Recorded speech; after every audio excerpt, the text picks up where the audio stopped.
This episode is brought to you by Peacock. The new Peacock original documentary, Matthew Perry, A Hollywood Tragedy, dives deep into the beloved actor's rise to fame and his tragic death. 5 people, including Perry's personal assistant, 2 medical doctors, and an alleged Hollywood drug dealer known as the Ketamine Queen, were charged with conspiracy to illegally provide Perry with the ketamine. Explore the details of the case in this heartbreaking special, streaming now only on Peacock. At T-Mobile, our critical mission is providing unparalleled 5G coverage for when connectivity is mission critical. Introducing T-Priority, America's best 5G network experience for first responders, even in times of congestion. More capacity, faster speeds, better coverage. T-Priority from T-Mobile, built for tomorrow's emergencies, ready today. Discover more at t-priority.com. For qualifying organizations on eligible rate plans, coverage not available in some areas and may be impacted by emergencies. Because the secret is a wedge. The secret is an elephant in the room.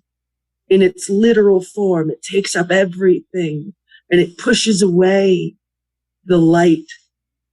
And you don't feel it. You don't see it consciously, but you feel it in other ways. So when you return to your ancestral homeland, or when you finally find the truth, when you finally see that picture, that connection, it's visceral. It's internal. It's when Harry found the wand in Ollivanders. Yeah. It explodes from you that you're real. Imagine spitting into a tube, sending off your DNA, and unknowingly turning your life upside down. For me and thousands of others, this is our reality. I'm your host, Alexis Auerselt. In July of 2021, I discovered that I am an NPE, someone who has experienced a non-paternal event. In other words, my biological father isn't who I thought he was. This podcast shares the journeys of people who are shocked by a DNA discovery, mostly through modern DNA testing. We're telling the stories of NPEs, adoptees, and donor-conceived people and their families. This is DNA Surprises.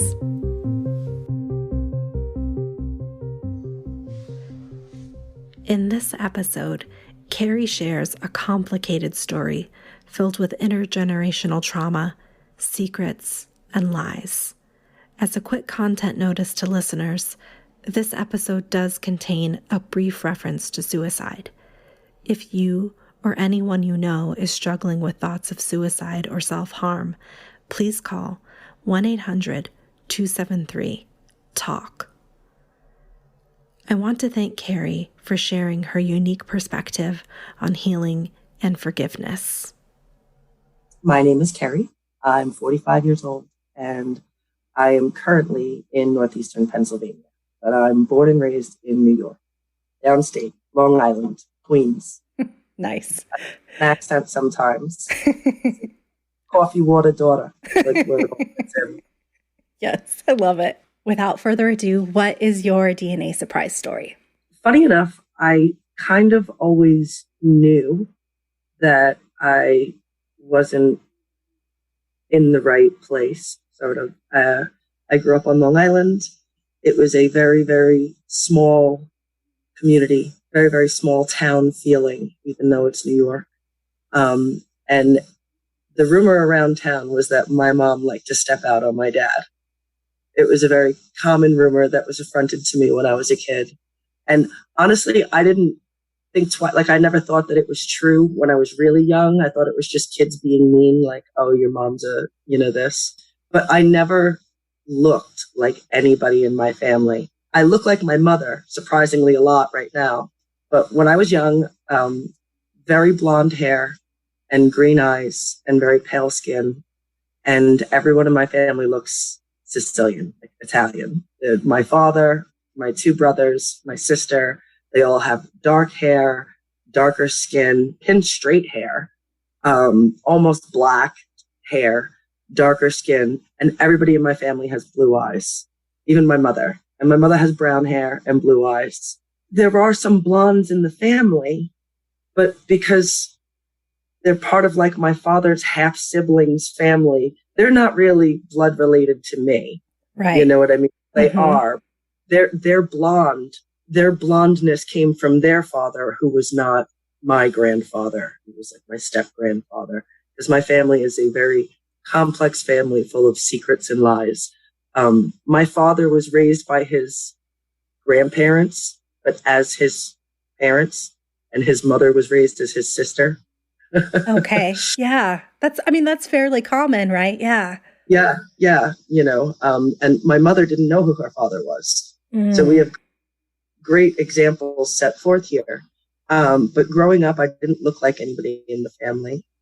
They treated me very, very differently. And my father, at a certain point, he was very, I don't want to say abusive, I want to say neglectful, apathetic. He really introduced us. This is my wife, Eileen. This is my son, John, my son, James, my daughter, Shannon, and this is Kerry. He was the mechanic, and he had a toolbox. And inside the toolbox, he had pictures of his kids, but not of me. Wow. There were things like that, and they bothered me. And I would say things, and my father would say that I was being dramatic or whatever, because I was like the family whipping post for everything that was wrong. Yeah. Therapy at a very young age when nobody else did. Like, I was just treated differently. I looked differently. I felt like I was different. Then they made jokes that I was the mailman's kid. Or then when they found out that the mailman was a woman, it was the milkman's kid. I was the milkman's kid. All these different, it was constant my entire life that I was somebody else. But it was a joke. Like, it wasn't real. But do you think that there was truth to that? Like, there absolutely was. There was truth to it. But there was. So your dad knew, right? So yeah, my dad suspected. Okay. So my mom apparently had multiple affairs. My parents got divorced when I was 10 years old because my father went to wake up my mother, and she said, "Not now, Frank." And my father's name is Richie. Oh, wow. And again, the whole neighborhood knows this. Yeah. Everybody knows this. I know that detail because the neighbors' kids told me, not my parents. Oh my gosh. Okay. Yeah. Everybody knew. Right. So my mom had multiple affairs. And around the time that my parents got divorced, my father told me that he had a vasectomy before I was born. Oh, wow. He didn't think that I was his. Now, fast forward years later, he'll say that he never said that. And my father is a pathological liar, like to an extreme. He makes up war stories that aren't true. He decided he was an alcoholic one day and started going to AA, but nobody ever mentioned him drinking. You can't believe anything he says. And then I ask people that I know to be trustworthy. So almost everybody is dead, but my mother had a best friend, somebody she grew up with from when she was like 16 years old. My aunt. She's not my real aunt, but that's what I call her. And I know who their friends were at the time and things like that. And I've done deep diving here to try and find out just my family's true story, because there's so many secrets and lies. Everybody lies about everything somehow. So you can't believe it. Like, I just never believed it. And then it turns out that he didn't have a vasectomy before I was born. He had a vasectomy like 3 years after I was born. So that squashed that, So once again, it was just stupid rumors, and everybody lies. You can't believe anything anybody says. And then I got married and I had my own kids, and I actually stopped talking to my family for a long time because they were very abusive and dysfunctional, and it was a horrible situation. But they were still my family. Like, I didn't doubt that there was a small voice in the back of your head, And then 2 of my daughters developed this kidney condition that is hereditary and genetic. And now I've learned that there's a difference between the two when this happened. And genetic means, this is what happens when you and this guy mix your stuff together. Anything can happen with the mix of the genes. His genes, your genes. But now what you have is also hereditary. So after this, every generation can have it. But that doesn't mean that because you have something that's hereditary, that you received it from somebody before. Because this could be the genetic swirl of it, so to speak. And I didn't have any of these kidney issues in my family. My husband didn't have any of these kidney issues in his family. And I continued the cycle of abuse, unfortunately. I married a very horrible man, a very abusive man. And he would constantly remind me that my own family didn't love me. Like, he was the only person who would ever put up with me. And he would always tell me, like, he's not your father. That's not your family. You know what I mean? They're not your family. And I remember when my middle daughter was christened, my family did show up. And people kept coming up to me and saying, "Where's your family?" And I said, "That's them at that table." And they're like, "You don't look anything." I heard it all the time. "You don't look anything like them." Yeah, I look like my mom. So around the time that my kids got sick, I decided that I wanted to get a DNA test. But back then, this is still, 15, almost 20 years ago, it was like $400 to get a test between me and a sibling. I wouldn't be able to get it with my dad because the thing is I wasn't talking to my family and I didn't want them to know why I was getting the test. So I told them that I was getting genetic testing to see if, one of my kids needed a kidney, would we be able to come through the family? Right. Mm-hmm. My dad, I automatically wouldn't be able to ask him that way because he's too old. He's got health problems. He ain't giving me his kidney. Right. So I asked my sister to test with me. And she said no, like she didn't care if one of my kids died. She wasn't going to give him a kidney anyway. So there's no way to test. So then I have this, I have a drunk vagrant brother who lives in Vegas. I'm one of 4 siblings. My oldest hung himself. My sister is, let's not talk about that one. My other brother is, a vagrant and most of the time I'm homeless. We didn't all turn out well, regardless of who our paternity was. Mm-hmm. But so the parent had agreed to do the testing, but I had to save up the $400. And I was halfway there. I was at close to 300, I think. And then I got sick. I got sick with this really rare skin disease called hidradenitis suppurativa. And basically I almost lost my arm. I had to go in the hospital and I had to have surgery and I had this huge infection. It happens either, in your armpit or in your groin. And luckily it was not in my groin. It was in my armpit. But at the time that this happened, I remembered that when I was young, my dad had this same thing. Well, I didn't know the name of it. All I know is my dad was very sick. He had to have surgery on his armpit and he laid in the bedroom for days. And I remember back then they used to put this iodine looking stuff, betadine, all over you. And you had this arm was raised and it was all yellow. And I'm like, there's my proof. I don't need to save the money and spend the $400 on this test. There's the proof. He's my dad. Unless my mom had sex with 2 people who have this rare freaking skin disease, how likely is that? So that put your questions to bed. That put my mind at ease. Yeah, and I stopped looking. I stopped thinking about it. I 100% knew that my dad was my dad. And I was all happy. I'm never going to tell him. I know, and I'm never going to tell him. I'm good because he's treated me this way his whole life. I'm never going to say anything to him, but I know the truth. Mm-hmm. And that's it. I speak to my family for many years. And we fast forward to last year, right before the pandemic. My father is very old and alone and eating cat food in an apartment in New York that he can't afford and he's getting evicted from. He's a veteran and they're offering him just a shelter. He can't bring his possessions. He can't.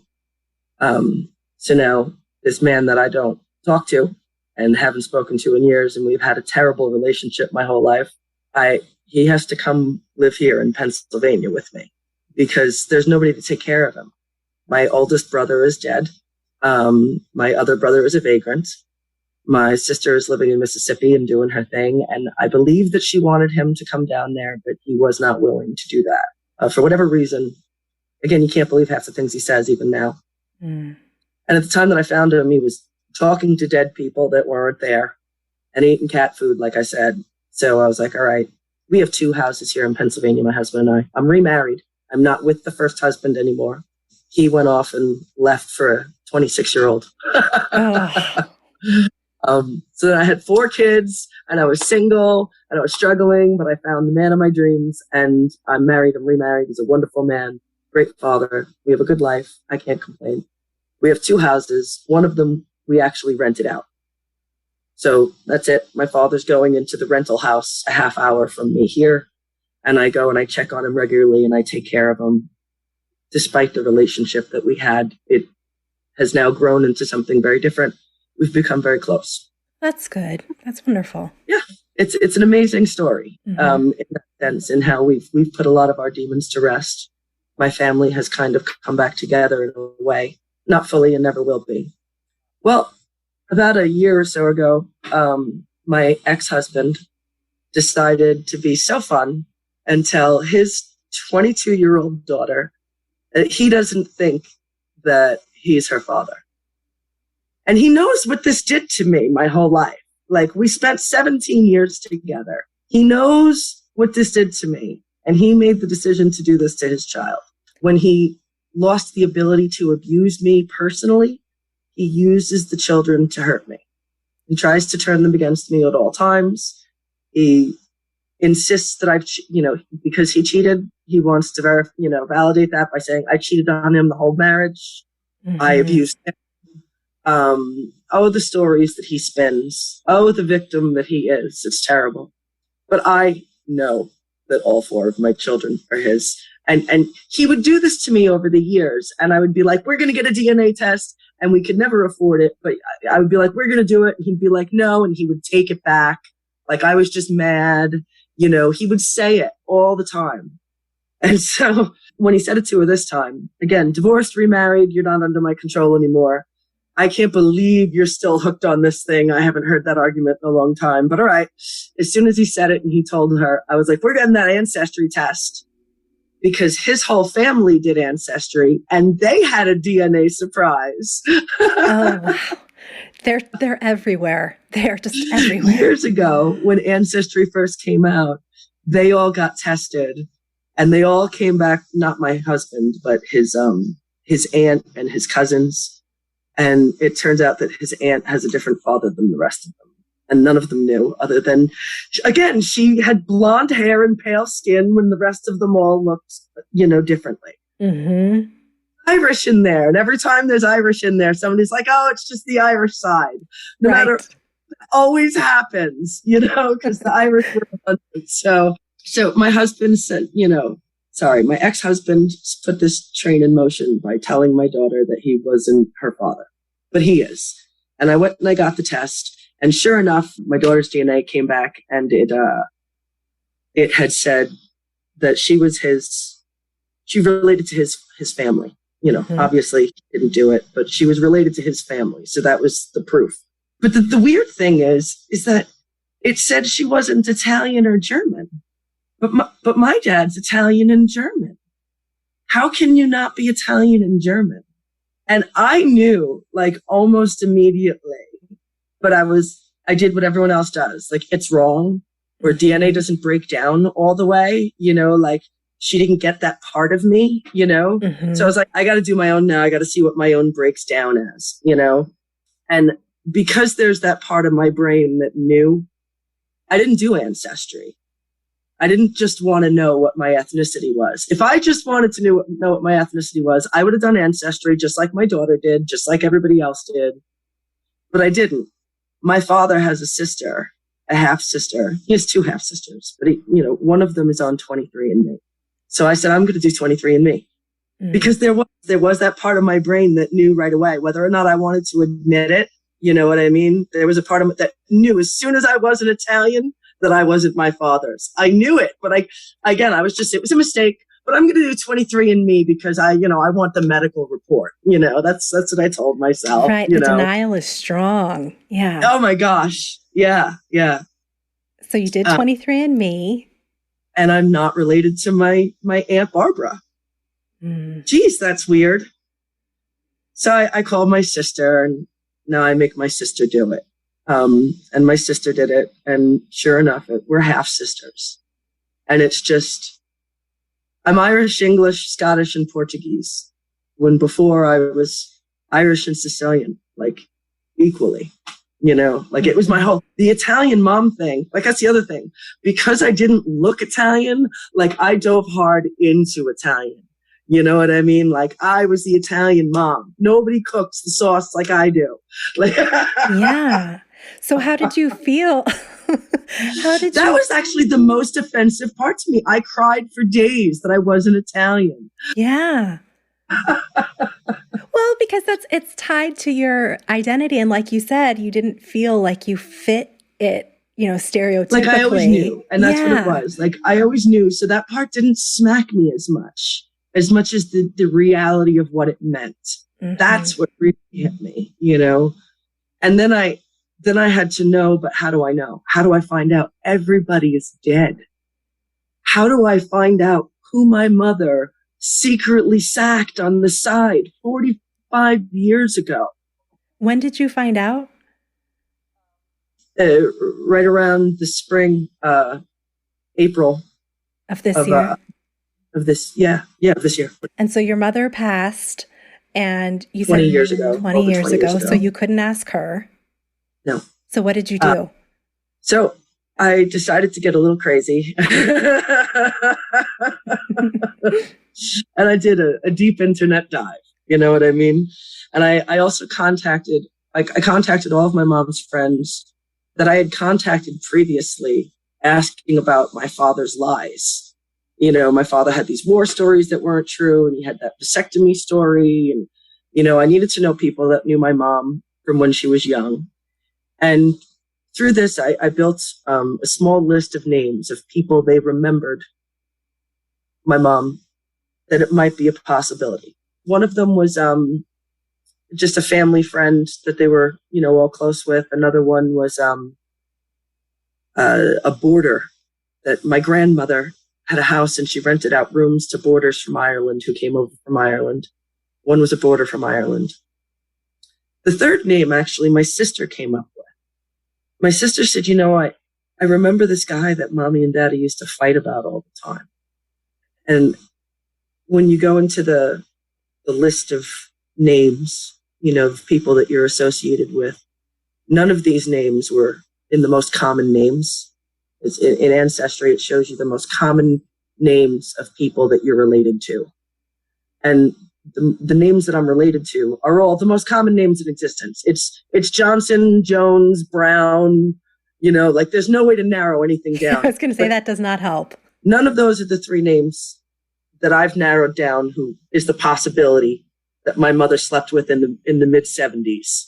Mm-hmm. And this is just the three that people have heard of. Who knows? I know my mom was a drinker. What if she was sexually assaulted? And, in the 70s, and you're a married woman with 3 kids at home, because I'm the youngest of 4 kids. So she was a married woman with 3 kids at home, out drinking in a bar, and something happened. You think she's going to tell anybody? Not in the 70s. I had no idea what could have happened. All I know is I have these 3 possible names. None of them match up with any of the most common names. And I'm related to like 20,000 people on Ancestry. You can't go through each name individually, Mm-hmm. I started going through the closest DNA matches and sending messages like, hey, I want to know how I'm related to you. And this woman got back in touch with me, and she says, I have no idea how we're related. We're like second cousins, but I'll give you access to my family tree. And I said, okay, because that's the other thing on Ancestry. You can look at all these people, but if they're not showing their tree, you have no idea. You have no idea who you're related to somehow. Mm-hmm. But this one woman, it was the most random thing because nobody else had responded to me. But this one woman responded, and her last name did not match any of the last names that I know to be, of my suspicions. But she gives me the access to the family tree. And as soon as I open her family tree, I see it. All of them are Links. And Link is one of the names on the 3 that the 3 had narrowed down. Like I can't remember the other 2. But one of them was, so I said, oh my goodness, I don't know how to say this other than I don't really know who my dad is. And I have a list of people that she's possibly had an affair with. Mm-hmm. And last name is, and you have so many Lins in your thing. Do you know of a in your family? And she did not. And I'm like, mm-hmm. Hope's dad. Right. Yeah. But at the same time, it doesn't seem right, So I type into Ancestry, and sure enough, I'm related. In Ancestry, I'm related. So it's got to be linked, but how? So then I actually ordered a subscription to like that newspaper archive thing that you can get through Ancestry. Yeah. Mm-hmm. It's like a premium feature. Mm-hmm. And I decided that I wanted to find Carl himself and just ask him what he knew about my mom, and maybe that would helpfully get me somewhere. Maybe he had brothers or cousins, or maybe there's something, So I went to the newspaper thing and I typed in the name and I narrowed it down to Nassau County. And I was looking for births, obituaries, anything like that. And sure enough, I found an obituary for a mother who was survived by his son, Junior. And they lived in a town very close to my town. And now I understood that this for Carl was an initial. So I went back to that woman's family tree. And sure enough, she has a great-grandfather. We're splintered off by a great-grandfather. There was a third brother in a family tree. So that's why those two families didn't even know each other. And now the obituary said Myron Sr. Was survived by his wife. And her name was Elizabeth. And I'm related to a whole bunch of Fernandez that's on 23andMe. And that's, by the way, the Portuguese. I'm Portuguese. Mm-hmm. So this is it. This is the guy. Yeah. This is definitely it. I'm his daughter. Now I got to find him. Yeah. So did you? Yeah. So then I paid for one of those, $39.99. You could do everything online. It is terrifying. You really can. I know Junior can't be the most common name in the world. Mm-hmm. But so I did a background check. I found out where he lived. I found out how many kids he had. I looked everybody up on Facebook. He was not on Facebook. His previous wife had passed. His current wife is on Facebook, and 2 of his 3 children are on Facebook. But everything is shut down in private. Like you can't really see anything. But I was able to see some pictures. People put profile pictures or whatever that are made public. And I just sat there staring at those pictures, man. Like I feel like I can see myself. And everybody I talk to, nobody else sees it. And it's even more offensive to me now. They're like, no, I don't see it. You don't look like them.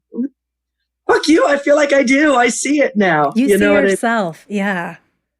I do. Like I can see my facial expressions in some of the ways that their mouth sits, or like I can't explain it.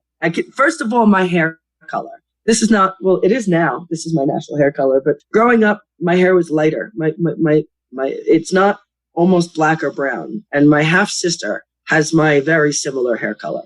Only mine looks more reddish. I don't know. Like I saw myself, whether anybody else sees it or not, I saw myself.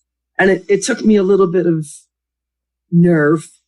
But with these background checks, you get everything. So I got his email address. I got a phone number. I got an address. So I'm like, I can send an email. I can send a letter. What should I do? So I sent an email and I sent a text, and then I waited.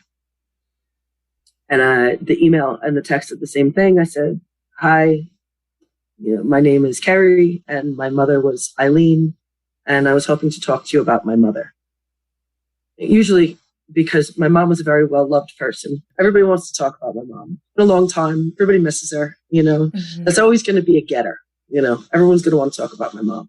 They had to close down the road for her funeral. Wow. It was tremendous. But so he called me back the very next day. And I told him. And at first it seemed to go really well.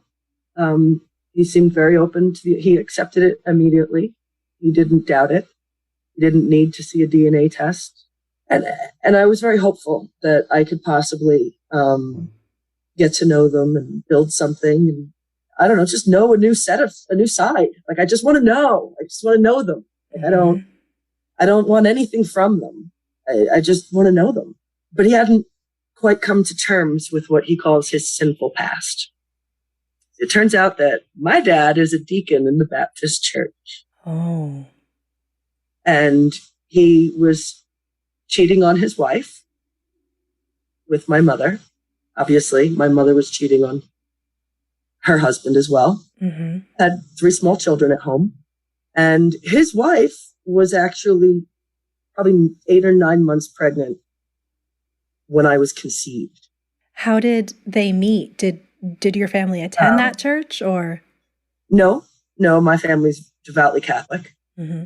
No, my mom and him both did taxes. My mom was the creator of the side hustle. She, my mom worked for the telephone company full time, and then she sold Avon, and she sold Tupperware, and she did people's taxes, and she cleaned people's steps, and she just did everything. And she's a very smart woman, and she took an H&R Block course, and she met this man through an H&R Block course, and they both had just done people's taxes on the side and were friends. And my sister remembered that when she was young, my mom would take her to Carl's house because Carl had a son that was her age, and her and the son would play while Mom and Carl went to do taxes. Mm. Yeah. Taxes. Yeah.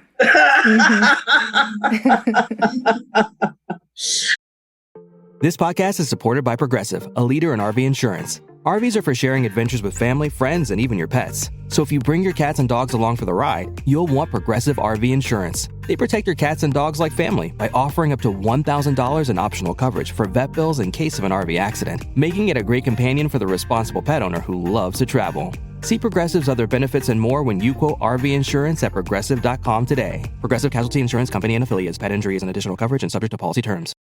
Hey, it's Haley Steinfeld. When everything requires your attention, it can be tough to figure out what to prioritize. But I'm here to talk to you about something that you should always put first, your breast health. In fact, if you're 40 and over, you should be getting screened once a year. And if you're under 40, it's never too soon to visit yourattentionplease.com to learn about your breast cancer risk. So go on, pay the girls some attention and take the time to find out your breast cancer risk at yourattentionplease.com.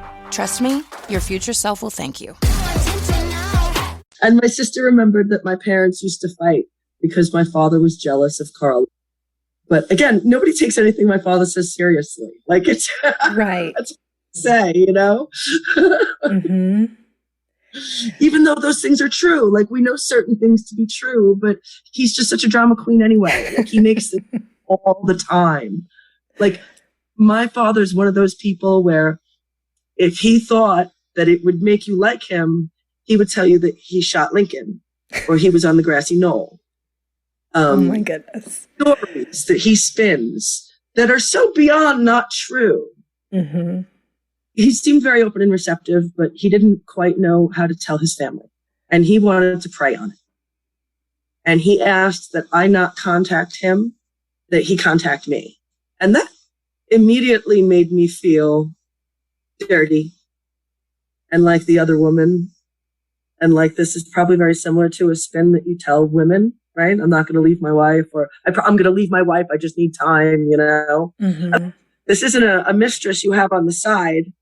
And I decided to give him time, and everybody said that same thing. Give him time, but time went into weeks, and he does reach out randomly. At first it was like, once every 2 weeks, and then it became like once every 6 weeks. Now it's been like 9 weeks, since the last time, it's, and he found out actually the day after Father's Day. I sent that text and that email on Father's Day. But so now it's been approximately 9 weeks since the last time I've heard from him. So we're going on like 6 months since he's found out. I told him the last couple of times, I'm really not comfortable with secrets and lies. I'm really not comfortable. I don't know how you try to get to know somebody. Every time I can't just call him and talk to him or share anything, like I have to wait for him to contact me. And then when he does contact me, he kind of talks to me about God the whole time. And that's like a whole different complex thing. I'm not religious. Mm-hmm. And so I feel like so I don't know. It's so complicated. It becomes more and more offensive as time goes on. Yeah. To the point now, anything to do with them until he dies and contact my siblings. So that's your plan. You're going to wait. You're not going to contact them anytime soon. I don't want to, if I ever want to have a relationship with somebody, like I'm a very good mediator in some ways, growing up in the environment that I did. And if you want to have any headway, smashing him with a sledgehammer ain't going to be the best way. Mm-hmm. And if I come in against his wishes and say, well, your father didn't want to tell you this, but I'm telling you, and I blow up his family, I don't know how welcome that's going to make me. Right. It's his decision to tell his family. I can't, it's almost like outing somebody in the LGBTQ, you know what I mean? Like it's not my place. And furthermore, I haven't told my own father. So your father doesn't know. Okay. Now that he's here, this man that I had no relationship with my whole life, and I'm taking care of him, and my eldest brother is dead, and he has nobody left. There's nobody. I'm not taking more children away from him. I'm not bringing him back 40 years in pain to a woman who just, I don't want to take it away from him. He's got so little. The man is almost suicidal on a daily basis. He's got very little to live for. He's old. He knows he's done wrong. And it would just be cruel. I'm the only thing he has. And then feel to him that I'm charity. I'm taking care of him out of charity. And I'm not. I'm taking care of him because regardless of how shitty of parents they were, they taught me something about loyalty and family, which is why I want to get, like, I never got the family I wanted. And I think I put too much hope into finding a better family on the other side. And that's not there either. Yeah. And you know what? I already got one dad that didn't want me. I don't want a second one. Yeah. Oh, I'm so sorry. That's so painful. That's so painful. It's remarkably so. And everybody in my life seems to not get that. That's what I was going to ask is what is the reaction of your family, your children, your husband? Everybody agrees not to tell my dad, with the exception of a few people. There's very few people. And I'm actually one of them. It depends on the day. So much of me feels like he does have a right to know that he was right. I mean, he beats himself up now for how terrible he was as a father.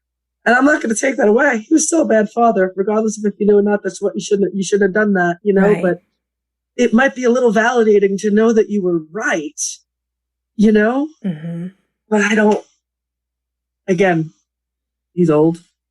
Everybody he loves is dead.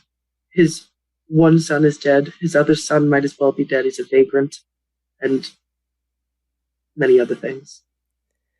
Yeah, it's a double-edged sword because in some ways it's like, yeah, we deserve to know the truth. On the other side of it, it is very painful. And for somebody who's older. And back to the drama queen aspect, I'm not kidding. Like, he's still living in Vietnam. He's still living in, you know, my mother didn't love me. My mother raised me as her sister. You know, he's still living in all sorts of pain from years ago. Everything is fresh and new. We're going to add on that. And it's just another thing, you know. And then is he going to let me take care of him? You know, what'll happen then? So you don't wish to have a relationship with your biological father now based on his reaction? He would have to show me a different moral character. I've spent my life in secrets and lies, and I've devoted my life to being against that. There's a reason. I disowned my own family for almost 20 years to get away from the drama and the madness and the lies and the craziness. And I raised my kids on this. The worst thing you could ever do in the world is lie to me. And we went down this path, and I went through almost 30 years of therapy. I helped people. I turned my life around. Like, I don't want this. I want a normal life. And if you want to talk to me, I don't believe in one-way relationships. I don't believe in secrets and lies. You're going to have to come clean with your family. You're going to have to accept that I have a right to know them. If they don't want to know me, that's fine, but they should have that choice. And they're going to get it when you die. Because I said that. I'm very blunt. That's my other thing. I can't help it. And what was his reaction to that? He's not a reactive man and says, well, I could see why you would feel that way. And, I can't even digest what he says. It's all so much emotion when I'm on the phone with him. But mostly it always brings it back to God, or how he's sorry and he's unsure how to deal with things or how to move forward, and to be patient and to give him time. And I do all those things. I don't contact him. I respect his wishes. I wait quietly. Did he tell you anything more about his relationship with your mother? No, very little. There was no love story. He doesn't even have much memories that he can reflect on, other than to, say, yes, it happened. But it probably only once, because he doesn't remember it, so much, which, okay. I don't think he's being honest with himself still. To him, I think that he feels like God is punishing him. He won't say that, but he's more than once said that, I'm a product of his sinful past, his sinful ways. He doesn't see how hurtful that is. Mm-hmm. I'm not a sin. I'm not a product of one. People having sex is not a sin. Right. I was born after the sexual revolution. You've got to come to terms with this. Everything has sex, except for the plants and certain animals that don't. But we do. Mm-hmm. This is, and not only is it not a sin, it's human.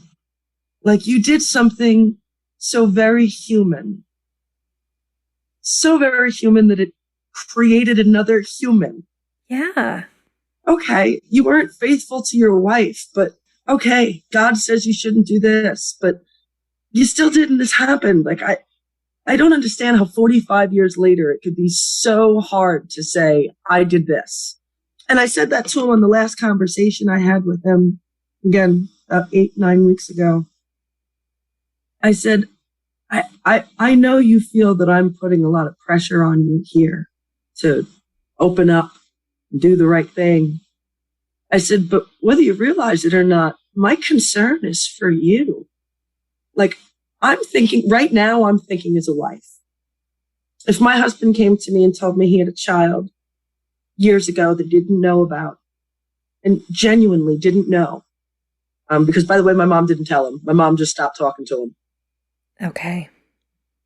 And in the 70s, how is she going to know?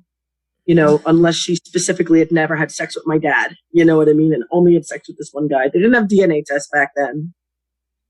If it was just a 1-time or 2-time fling, she probably thought it was my dad's.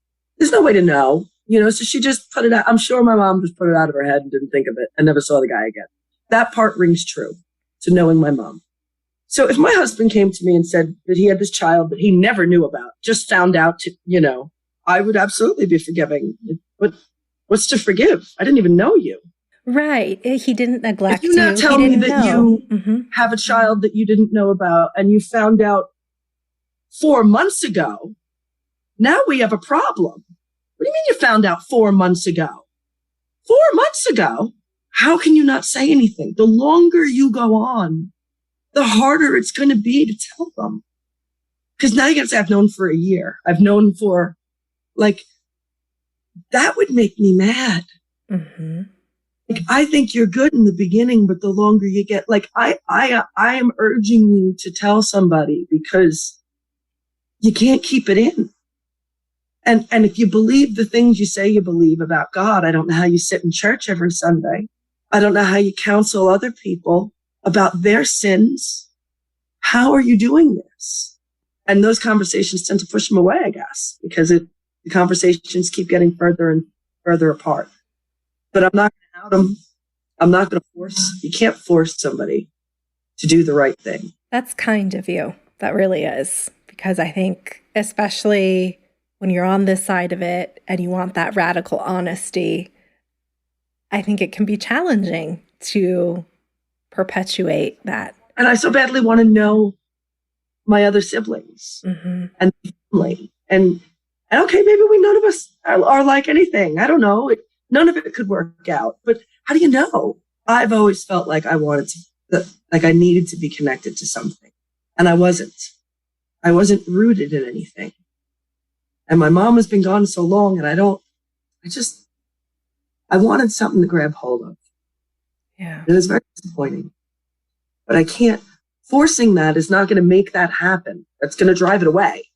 You know, you catch more flies with honey. Right. But I think I'm done with him. Okay. So when he contacts me again, I think I will say, because again, I'm blunt and I can't keep it in.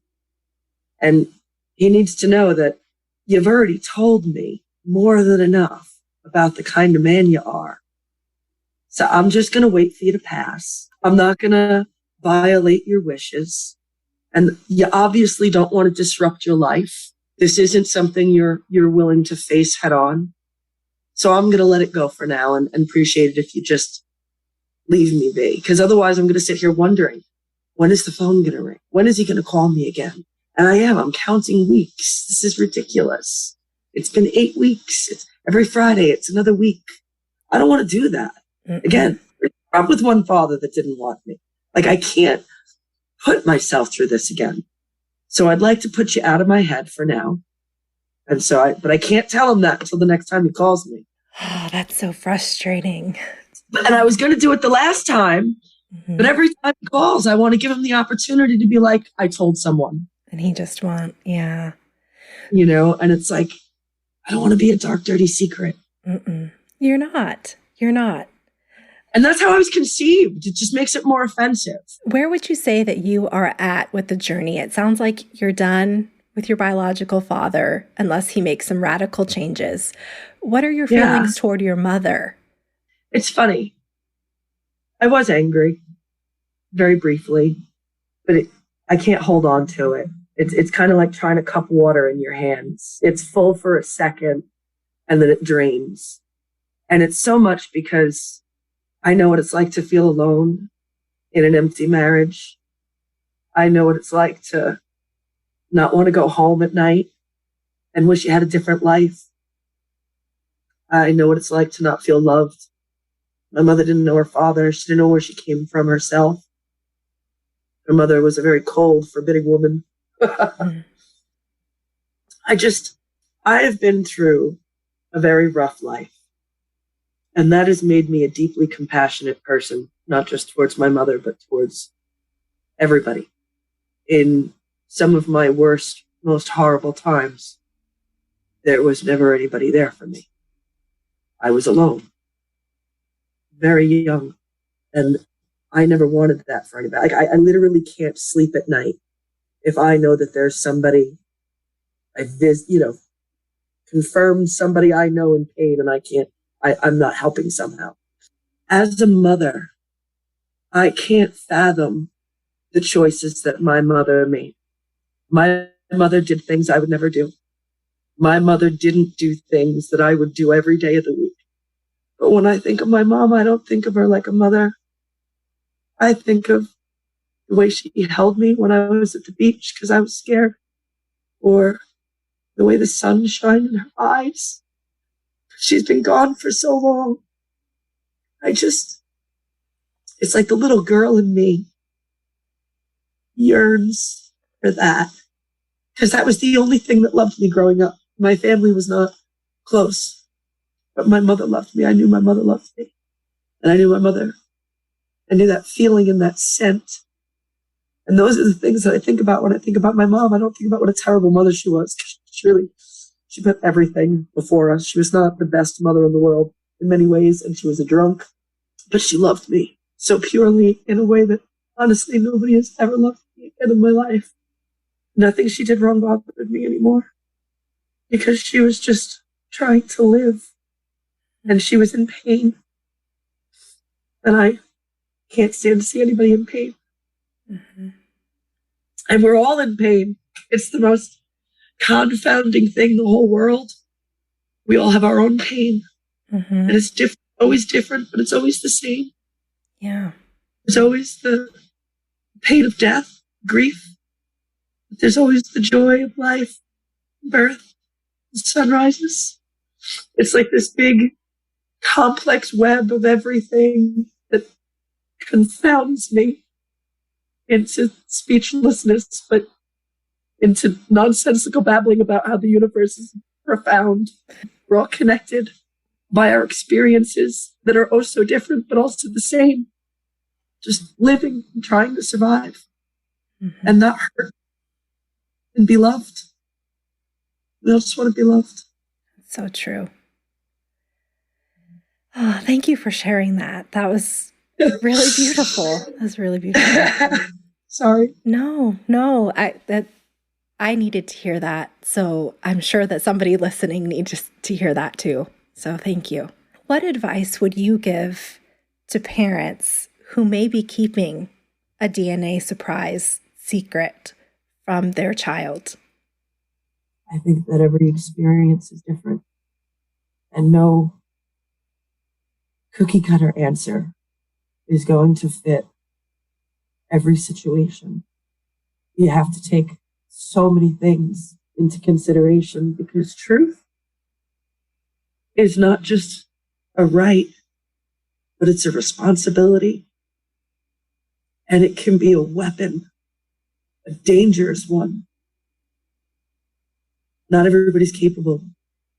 I mean, you got to think like Jack Nicholson. You can't handle the truth.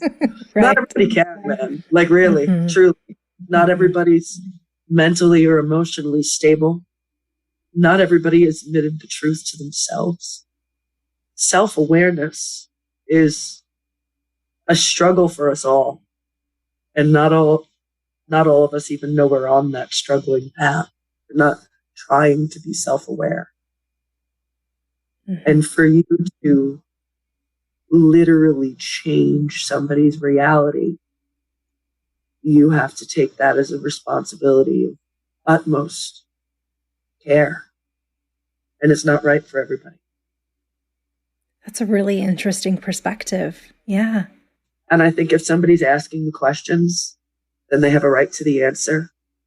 But other than that, the truth should be taken carefully. And everything depends. I'm not telling my dad, but everybody knows but my dad. And my dad was the one who knew in the beginning. Yeah. Yeah. What advice would you give someone like us, somebody who's discovered that they are an NPE? Go online and find support groups. And I say online because they're almost impossible to find, in life, but the support group has been the most amazing thing. Obviously some people have to do the whole, I got to find out where I come from and track down their ancestry. And maybe I want to visit, I always wanted to go to Ireland. Now I want to go to Portugal, Right. I always wanted to go to Italy. I still want to go to Italy. Yeah. It's been really interesting. Almost everyone that I've spoken to who's an NPE has like this primal urge to visit where they originated, culturally and everything, in a way that I don't hear so much from people who are not NPEs. And I think that that's really interesting. I think it's because we've spent so much of our life not feeling a connection that you want that physical place to lay your hand and go, this is where I am from, where I know years and years of progress made this happen. There's something very deep and primal in that urge to know where you're from, to feel connected to something. And even when people die, you'll see very often, either they have the urn, the cremation, they'll touch the urn, or they'll go to the grave and they'll put your hand right on the grave. That's where they are. That's where your connection, where your soul is. You feel it inside, that thing that science can't explain, that soul of essence. You need to feel connected to that. And after feeling disconnected from our own families for so long, my biggest advice is to do anything that gives you that feeling. Whatever that is. If that means you need to talk to other people, if that means you need to make a scrapbook and then bury that scrapbook and never talk about it ever again, If that means that you need to do an entire ancestry DNA documentary and start interviewing celebrities about how you're related to them all, then do it. Whatever it is you need to do to give you that feeling that you've known a void in your entire life. And I have that. I have that filled already. I don't need my biological dad now. Just knowing. Forgiveness is so important. And you're not going to feel better until you let go of the anger anyway. Anger festers. Yeah. And you wouldn't be here. You wouldn't be here if it wasn't for that. And so whatever lies, whatever came from that, you're here. And you can do things differently. And that actually is my number one lesson in life, is never let other people's behavior determine your own. Yes, that's so true. I think especially for us that are breaking those generational cycles. Yeah. Yeah. We all know, all of our secrets are out now. Well, not all of them, but I still don't know who my mom's dad is. I think actually that is my next part of my journey, is getting one of those DNA angels to seek out my mom's biological father so we can find out, where we come from there. Oh, that'd be amazing. Good luck with that. Well, I'll get the answers she never had. Yeah. Well, Kerry, thank you so much for being so generous with your story. I think that your perspective on everything is so wise and reasonable and fair to everyone involved. And it's really nice to hear that perspective and to hear somebody that's kind of emerged from the other side of some of the anger and initial feelings that so many of us have when we first make the discovery. Well, I thank you for reaching out. And I am more than honored to be, a participant in this podcast and share my story. And hopefully somebody else can take comfort in knowing that there is many ways that you can see the same story. And it is the same for all of us, even if it's different. Yeah. Thanks again to Kerry for sharing her story. If you have a DNA surprise story you'd like to share, please email dnasurprises@gmail.com. Until next time.